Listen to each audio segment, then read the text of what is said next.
Cette jeune mère est l'une des premiers patients à se présenter dès l'ouverture du stand dédié au public à l'occasion de la Journée nationale pour la santé des pieds.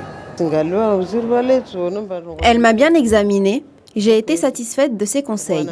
Elle m'a dit de revenir les voir pour une consultation plus approfondie. Après l'avoir examinée, le diagnostic est sans équivoque. Elle est diabétique. Quand on est diabétique, on peut avoir des complications au niveau des pieds.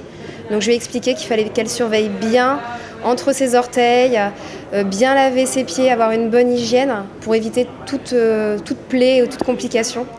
Les risques encourus pourraient même m'empêcher de marcher. Vous voyez à quel point la situation est pesante? Cette autre patiente est boostée par la curiosité. Son passage ici lui a permis d'être davantage sensibilisée sur la thématique.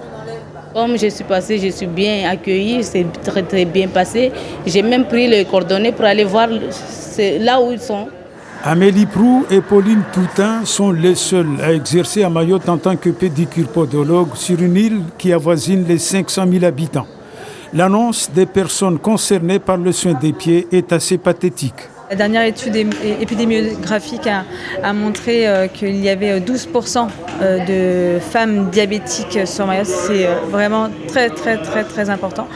Et un petit peu moins chez les hommes, mais tout de même, ça reste une maladie à vraiment prendre en compte à Mayotte. C'est 2 fois plus qu'en métropole.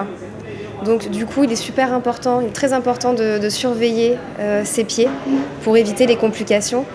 Des complications qui peuvent aller jusqu'à l'amputation des membres. Avec sa jambe qui a frôlé la paralysie suite à un malaise cardiovasculaire, cet homme ne présente pas les mêmes symptômes épidémiographiques liés aux soins des pieds.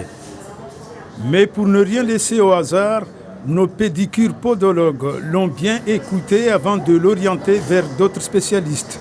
Une chose est sûre, la santé des pieds ne peut se négliger. Toutes nos facultés corporelles en dépendent.